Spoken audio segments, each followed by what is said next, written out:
Bon, ben, je continue avec mes petites vidéos de montage de mes maquettes. Et aujourd'hui, ben, on va voir le montage de cette petite Ford Woodstock, qui est une maquette AMT de bonne facture, hein. C'est une très vieille maquette, mais au 1,25e, ce qui fait quand même une bonne taille. Mais ça reste des modèles de base vraiment appréciables pour pouvoir faire des modifications. Bon, moi, je vais évidemment pas la présenter en version civile, mais en version militaire, et ça correspondra donc à un Ford C11 ADF qui était utilisé par les SAS dans le désert pendant le dernier conflit mondial. Voilà, alors la présentation de la maquette, les grappes d'abord. Bon, il y a des pièces qui ne seront pas utilisées, comme les roues, hein. On verra vite pourquoi par la suite, hein. Ça, ce seront des roues de ville, on va appeler ça comme ça, en pneus lisses. Et évidemment, dans le désert, ça ne pouvait absolument pas aller. Donc il va falloir supprimer tout ça et trouver une autre solution. Donc tout ce qui est roue sur cette grappe ne sera pas utilisé. Et ici, le siège arrière qui sera supprimé, puisque dans ce véhicule-là, il n'y en avait pas. On verra ce qu'il y avait à la place. Oui, elle est traitée, la caisse est traitée en monobloc, un peu comme on retrouve ça sur les résines d'aujourd'hui. Et ça, c'est une chose que j'apprécie vraiment. Ça, je trouve que c'est un bon concept. Donc, c'est une très bonne chose. Alors, le plan, il est clair, net, précis. Pas mal de petits fabricants de nos jours feraient pas mal de s'en inspirer parce qu'il n'y a rien à dire, hein. Tout est bien repéré, bien situé. On ne cherche absolument pas pendant le montage. Bon, il est évident que comme moi j'ai modifié, c'était pas tout à fait la même chose. Mais bon, voilà, on va passer vite sur le plan. Alors voilà le modèle que je vais montrer moi. Désolé, mais je n'ai pas trouvé de photo plus nette et plus grande que ça sur le net. Je n'ai peut-être pas assez cherché. On voit qu'il y aura pas mal de modifications à faire. On voit notamment au niveau des roues que ça n'avait plus rien à voir. Voilà, pour la présentation de cette petite Ford C11 ADF. Ben, voilà, on va attaquer par le moteur. Alors le moteur, ben, il ne sera pas présenté, hein. On ne le verra pas, hein. Je vais présenter capot fermé, on ne le verra pas. Bon, il n'empêche qu'on le monte quand même. Alors il se compose de deux demi-carters, hein, qu'il faut coller. Ensuite, bon, les caches-culbuteurs sont à coller, le filtre à air est à coller, le radiateur est à rajouter et à coller avec les durites, canalisation, ventilateur, tout ce qui est échappement, admission est à faire. Bon voilà, c'est du classique. Je ne m'attarde pas là-dessus sur le montage, hein. Je me suis quand même amusé à faire fabriquer des bougies et des fils de bougies et quand même à peindre mon moteur. On le voit ici, monter, patiner. euh, et bien patiné, bien sali, parce qu'on imagine que dans ces véhicules-là, et vu les conditions d'utilisation, il ne pouvait pas être autrement. C'est dommage, présenter capot ouvert, j'aurais peut-être pu, c'est dommage, parce qu'en améliorant le détaillage, c'est une belle pièce, c'est une belle pièce. Donc voilà pour le moteur, mais moi je ne l'ai pas fait, je présenterai donc ça capot fermé. Alors on va passer au châssis. Alors le châssis, bon, j'ai eu un petit problème parce qu'on le voit ici un petit peu, le châssis était vrillé. Donc il faut le redresser un petit peu à l'eau chaude, que j'ai fait. Même cette partie-là était vrillée. Il faudra donc faire bien attention au montage. Le pot d'échappement est de manière tout à fait classique à affiner ici, hein, sinon ça fait un petit peu trop épais. Des fois moi je remplace ça par un bout de tube métallique. Mais bon là je ne l'ai pas fait. Voilà le montage du châssis, du pot d'échappement, tout est fait. On voit que pour redresser tout ça et tout maintenir au collage, il faut user de pas mal de pinces. C'est capital, mais ça s'est bien passé et tout a été rattrapé. Ensuite, on va passer à la caisse. Là, il y a du boulot. Et aux découpes. Alors le petit Ford C11 ADF, je dis petit, c'est un gros véhicule quand même, hein. Il faut rajouter sur la partie supérieure une galerie et un support de roue de secours ici. En plus de ça, il y avait une trappe qui avait été découpée dans la caisse. Il faudra donc faire, donc, de manière classique, après avoir pris les côtes et effectué les tracés, on perce, on scie et après on va affiner tout ça à la lime et au papier. Comme j'ai dit tout à l'heure, c'est du monobloc la caisse, hein. Donc il faut découper entièrement la porte arrière et la couper dans le sens transversal parce que sur la version civile, elle s'ouvrait vers le haut d'une seule pièce. Sur cette version-là, elle s'ouvre en deux parties, une partie vers le haut et une partie vers le bas. Alors, il faut faire pareil avec les garnitures intérieures. Bon là c'est brut de sillage, là, on le devine bien. Et il faudra ajuster tout ça pour venir le coller à l'intérieur. Ensuite, voilà. Alors là, j'ai effectué le perçage de cette trappe. C'est une trappe d'observation, ni plus ni moins, hein, je pense que voilà, ça devait servir que pour ça. Donc il faut effectuer le perçage, c'est fait, le cadre. Et là, j'ai mis en place les supports de galerie et le support de la roue de secours. Voilà, là la galerie fabriquée, alors bah, c'est fabriqué de manière tout à fait classique, hein, profilé evergreen, tige evergreen qu'il faut mettre en forme, coller, il faut réaliser le rivetage de toutes ces bandes métalliques sur la caisse. De manière tout à fait classique, hein, on perce un bout de plastique, on arrase, on chauffe avec une lame de couteau chauffé, on approche, ça s'écrase et après il faut affiner tout ça.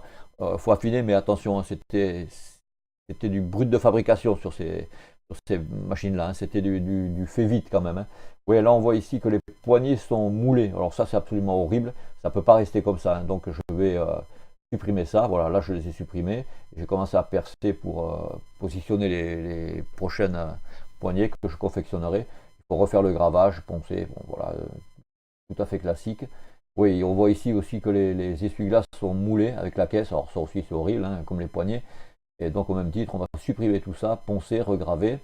La trappe d'aérateur ici sera refaite aussi, ça le mérite parce que c'est un petit peu grossier comme moulage.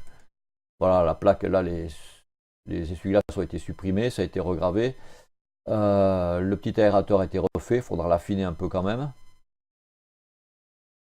Voilà, là j'ai mis en place la roue de secours. On voit que dessous que j'ai fait le support. On voit ici aussi qu'il y aura du travail d'affinage, de ponçage à faire. Je reparlerai de cette roue après. On voit tout de suite qu'elle ne vient pas du véhicule, hein. Là j'ai fabriqué les trappes, voilà, alors celle-ci s'ouvrait dans ce sens-là, et celle qui est dessous s'ouvrait vers l'arrière. Voilà, on voit la galerie sous un autre angle, faite. Le système de blocage de la roue sur son support est à faire en intégralité, à fabriquer en intégralité. Voilà, j'ai fait le tour. Alors les roues, puisqu'on parlait des roues, voilà, alors ça c'est une roue de, comment s'appelait ce petit véhicule, c'était un Morris, C8 Morris, tracteur d'artillerie anglais. Il se trouve que par le plus grand des bonheurs, c'était exactement le diamètre qu'il me fallait, même y compris avec le marquage Firestone, ça c'est plutôt bien. Alors c'est le coup de bol, ça allait nickel. Le mauvais coup de bol, le pas de coup de bol, c'est que j'en avais qu'une de roue comme ça, dans mon rab. Donc ben, j'ai fait un moulage, j'ai fait réaliser par mon pote Hervé un moulage, et ensuite ben, il faut couler une résine et dupliquer ces roues-là en 4 exemplaires, puisqu'il m'en fallait 5 avec la roue de secours. Bon, on voit que ça ne s'est pas très bien passé au moulage et au démoulage. Il y a des bulles, les boulons sont moitié bouffés. Il va falloir améliorer, refaire tout ça. Ça c'est l'autre côté de la roue, donc il faut araser ici, hein. C'est avec la partie à laquelle on a sorti la roue. Il faut voilà, penser, hein, les spécialistes savent ce que c'est que la résine et ce qu'il faut faire. Oui, j'ai mis Burke parce que là j'ai commencé à vouloir rattraper et il y a du boulot, mais ça va s'arranger. Voilà, on voit que là ça s'est déjà un petit peu arrangé. Donc là j'ai fait un essai sur mon châssis, j'ai un essai de mon plancher, mise en place de mon plancher. Voilà. Hop. Alors, on va passer à l'intérieur. Alors l'intérieur, ben, à l'intérieur il y a du boulot aussi, hein. Toutes les garnitures sont représentées à l'intérieur, donc il faut les aménager. Alors derrière ici, toute la partie arrière avait été supprimée et une grille avait été montée à la place. Moi je m'étais planté au départ, donc il a fallu rattraper par la suite. Il faut supprimer cette partie et fabriquer un montant. Bon, ça sera fait, on le verra par la suite, hein, sur la maquette finie.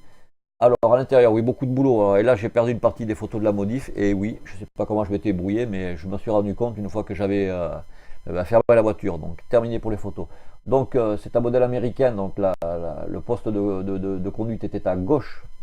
Et comme le véhicule est un véhicule d'importation pour les Anglais, forcément conduisant à gauche, le poste de conduite était à droite. Donc il faut supprimer tout ça, refabriquer et remettre tout de ce côté. Voilà, j'ai supprimé aussi le tapis parce que je ne pense pas que dans le désert ils utilisaient beaucoup de tapis. Voilà, alors bon, il me reste ça quand même, oui, j'ai quand même sauvé la partie supérieure de la modif avec le tableau de bord. Donc il faut boucher ici ce qui représentait la boîte à gants pour la regraver de ce côté.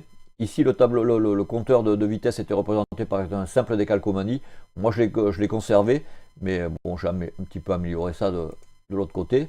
Voilà, là j'ai regravé la boîte à gants. Là je me souviens plus ce que c'était. Il y avait un trou avec un bouton, je l'ai fait, je me souviens même plus ce que c'était. Là j'ai un petit problème de casse, ça aurait été rattrapé par la suite. Voilà, moi j'ai percé le compteur de vitesse, rajouter une petite plaque dessous et je suis venu après coller mon décalcomanie là-dessus.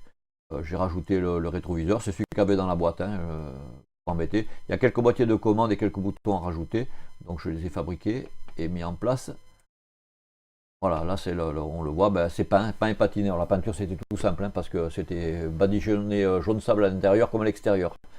Là, la cassure s'avait rebrisé, mais ça a été rattrapé par la suite. Alors oui, comme j'ai dit tout à l'heure, c'est du monobloc, hein, donc il a fallu découper la porte en intégralité. Voilà, ça c'est la partie basse. Il faut refaire les renforts à l'intérieur. Alors toujours pareil, carte plastique à coller. J'avais un modèle. Chaque portion est à mettre en place et à coller de façon, comme je l'ai présenté ouverte, c'est important. Le reste des garnitures, là c'est le flanc droit mais le gauche est identique. Alors, on voit que les poignées sont moulées aussi. Je n'ai pas jugé utile de les refaire. J'aurais pu à la rigueur scier ici pour représenter la séparation entre la garniture et les poignées, les différentes poignées. Bon, c'est à l'intérieur, ça ne va pas trop se voir. Je n'ai pas jugé utile de le faire. Cette photo, on voit le véhicule un peu plus avancé, mais c'est pas pour ça. C'est simplement parce que, comme j'avais perdu le parti des photos, pour montrer qu'il faut améliorer un petit peu le siège en reprenant les coutures. Et les différents panneaux sont matérialisés ici par du fil étiré, on voit pas bien, du fil étiré, puis collé. Ça imite très bien les coutures, et comme ça, voilà. C'était pour rien d'autre que j'avais mis cette photo dans cette série. On va passer aux accessoires. Oui, on a vu que ce véhicule était bardé de petits accessoires, hein, genre bidon d'huile, bidon d'essence, eau, tout ce que vous voulez. Donc il y a une partie qu'il faut fabriquer, même la quasi-totalité. Donc j'ai réalisé un modèle qui a donné suite à un moule. Et un moule, un coulage en résine. Alors on voit qu'il y a du travail à faire, hein, de rattrapage, de ponçage, c'est inhérent à la résine, hein, et au coulage fait maison. Alors ça c'est le poste de radio que j'ai fabriqué pour mettre en place à l'arrière. J'avais un modèle, hein, il est fabriqué de toutes pièces, alors toujours pareil, tige evergreen, plaque evergreen, hein, fil métal, voilà, le classique du maquettiste. Là il est peint et patiné. Ouais, ça ce sont les sacs, alors je sais, certains m'ont dit que ça ressemble à autre chose qu'à des sacs, mais une fois peint ça passera très bien. Ouais, c'est du mastic, hein, tout simplement, sur laquelle j'ai passé une toile, j'ai marqué avec une toile, voilà, c'est du classique. Ça, c'est une série de bidons qui n'a pas donné lieu à création d'un moule. Hein. C'est resté comme ça. C'est toute la carte plastique. Bon, il faut fabriquer. Ça, c'est du tube plastique pour fabriquer les bouchons. Bon, c'est du classique. Je suis revenu au début. On va pouvoir continuer avec la suite. Je fais un petit retour sur les découpes parce qu'il y a des modifications à apporter au niveau du bouchon de remplissage. Sur le modèle civil, c'était une trappe. Le modèle militaire, il est renforcé, donc il faut creuser ici, mettre une plaque dessous et venir coller la goulotte de remplissage et le bouchon. Voilà, autre précision, je me suis rendu compte qu'effectivement, il y a quelque chose de bizarre parce que les roues, par rapport aux photos que j'avais, ça n'allait pas. Tout simplement, les ailes avaient été découpées pour permettre le passage des roues plus grosses et des pneus tout-terrain. Donc il faut découper à l'avant. Alors voilà, bon, de manière classique, on prend un crayon, le pouce, l'index et le majeur. À la manière des menuisiers, on pose la bille ici, et avec les doigts, on guide tout le tour, ça fait le tracé. C'est précis, c'est clair, net, ça suit bien la courbe, donc c'est beaucoup plus facile. Donc là, c'est brut de sciage, il faut encore affiner, hein, à la lime et au papier. Voilà, là ça a été fait, voilà, c'est propre, voilà, et on voit bien la différence, hein, le pneu, maintenant la roue, il y a la place, quoi. Alors ça c'est quoi? Oui, pour vous montrer simplement qu'ici il faut rajouter une petite grille sous la trappe d'aération. Là j'ai commencé à masquer pour la peinture, on verra pourquoi par la suite. Alors l'extérieur, on continue. Là il y a du boulot sur l'extérieur, hein, quand même, hein. Il faut boucher ici ce qui, si je me rappelle bien, était des clignotants. Donc il faut boucher et puis mastiquer et poncer. Il faut fabriquer l'intégralité du pare-choc qui n'a rien à voir, absolument rien à voir avec la version civile. Il faut percer les endroits où il faut percer, il faut fabriquer les rivets, toujours la manière indiquée tout à l'heure.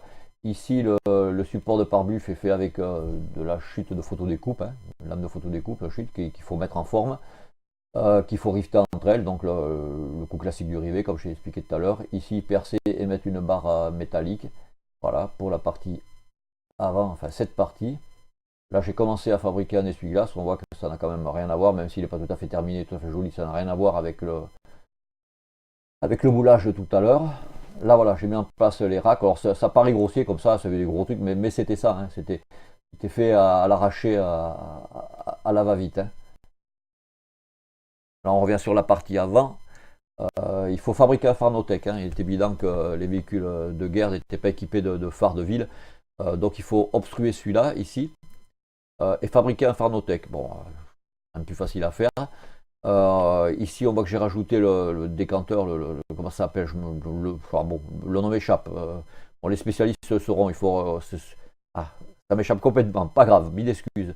Il faut raccorder ça au moteur avec une durite, ça sera fait. Voilà, donc tout ça c'est à fabriquer. Il faut rajouter les anneaux de remorquage. Ici les plaques de marquage, ça c'est pour le tonnage, l'embarquement. Ça c'est la plaque pour le fameux marquage passe. Il faut aussi fabriquer les petits rideaux sur le côté. Alors, je pense que c'était simplement pour se protéger du soleil, hein, vu les conditions d'utilisation, pour se protéger du soleil. Donc bah, c'est simplement fait c'est même pas de la feuille de plomb, c'est de la feuille de ces bouchons ce qui remplace la feuille de plomb qu'il y avait autour des goulots des bouteilles. Voilà, je vais y arriver. Donc je me suis servi de ça, c'est plus fin. Il faut fabriquer tout ça et le mettre en place. Bon, ici j'ai fabriqué le petit support, j'ai commencé à façonner les poignées, je ne me suis pas embêté sur les poignées, c'était du rustique aussi. Hein. Voilà, là le poste est mis en place. Bon, cette bâche sautera. Il faut fabriquer ici l'intégralité du plancher et ses rebords. Le support ici est à faire aussi. J'ai rajouté un petit coffre à résine que j'avais. J'ai rajouté un petit cadenas. Ça meuble. Voilà, il faut fabriquer l'intégralité aussi du pare-choc arrière. Là, le rivetage, le boulonnage, je n'ai pas encore réalisé. Là, j'ai rajouté une vitre que j'ai positionnée semi-ouverte. Il faut fabriquer l'intégralité du rétroviseur, côté droit. Hein. Il y en avait 15 du côté droit, il faut le fabriquer en intégralité. Il n'a rien à voir avec le modèle évidemment civil. Donc, bah, toujours pareil, classique, tige métallique. Ici, c'est mis en forme dans du plastique ou de la résine, je ne me souviens même plus. Un bout de photo découpe pour simuler l'embase. Et voilà, la poignée est un peu tordue, mais elle sera redressée. C'est de la feuille c'est du fil de plomb, donc ça reste un peu mou. Hein. Voilà, là on voit le véhicule un peu plus équipé. Encore, là j'ai commencé à mettre des sacs, on voit qu'une fois peint, ça rend autre chose. Voilà, j'ai fait le tour.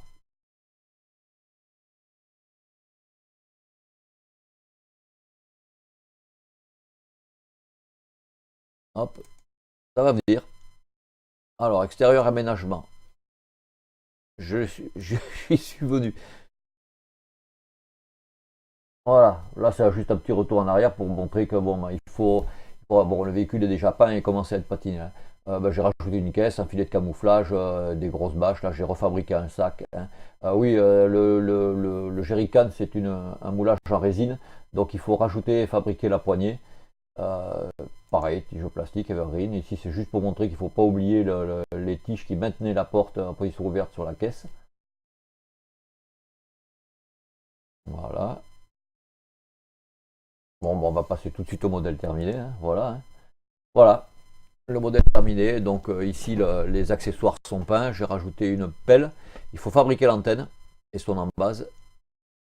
C'est à faire. Il faut fabriquer un phare de recherche ici en intégralité. Bon, bah, tous les maquettistes ont du rabat à droite, à gauche, un bout de bombe, je ne sais même plus ce que j'avais utilisé, scié. Il faut mettre une petite protection devant, une petite poignée de manutention derrière. Les essuie-glaces ont été terminés. Bon, bah voilà, on voit tout ce qui a été fait. Voilà, le véhicule en place sur son petit support. Ah oui, le support, bon, c'est tout simplement aussi. Le sable, c'est un sable qui m'avait été ramené et donné. Il arrive tout droit du désert. Donc c'est du vrai. On ne peut pas faire mieux. Voilà, les rochers, bah, c'est du rocher, c'est du caillou récupéré dans le jardin, où j'en sais trop rien où. Hein. Oui, là, j'ai rajouté un cordage, comme on pouvait en voir sur de nombreux véhicules hein, à cette époque, comme ça. Ben voilà, le petit véhicule est terminé. Il est présenté sur son support. Alors on voit aussi, je pense que j'ai dû le montrer après, voilà encore. Ouais, il ne faut pas oublier de faire le tracé des roues, hein, à l'avant comme à l'arrière. Hein. Sinon ça fait ridicule. Là on voit le travail de peinture hein, et de vieillissement. Bon, c'est le plus intéressant pour moi, c'est ce que j'aime, ce que je préfère faire. Ouais, j'ai simulé l'usure on sait que dans les conditions d'utilisation là-bas, les vents de sable, la chaleur, ça érodait pas mal la peinture. On en arrivait quasiment au métal et ça donnait une espèce de patine brillante, quasiment métallique, mais même des fois carrément jusqu'au métal. C'est dommage parce que la photo ne rend pas cet aspect. On le voit peut-être un peu plus ici. On s'est réalisé à la pointe, à la mine graphite hein, et au pinceau, aux brosses, tout simplement. Voilà le petit véhicule vu de l'arrière, avec ces tiges de maintien de la partie basse du panneau. Faut pas oublier. Voilà, là les marquages sont faits.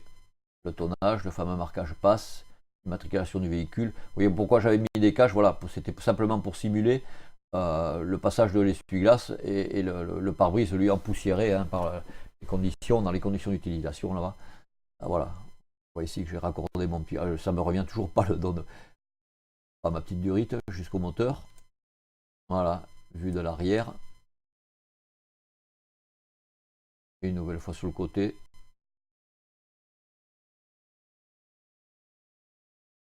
Voilà, fait avec de la filasse de plombier.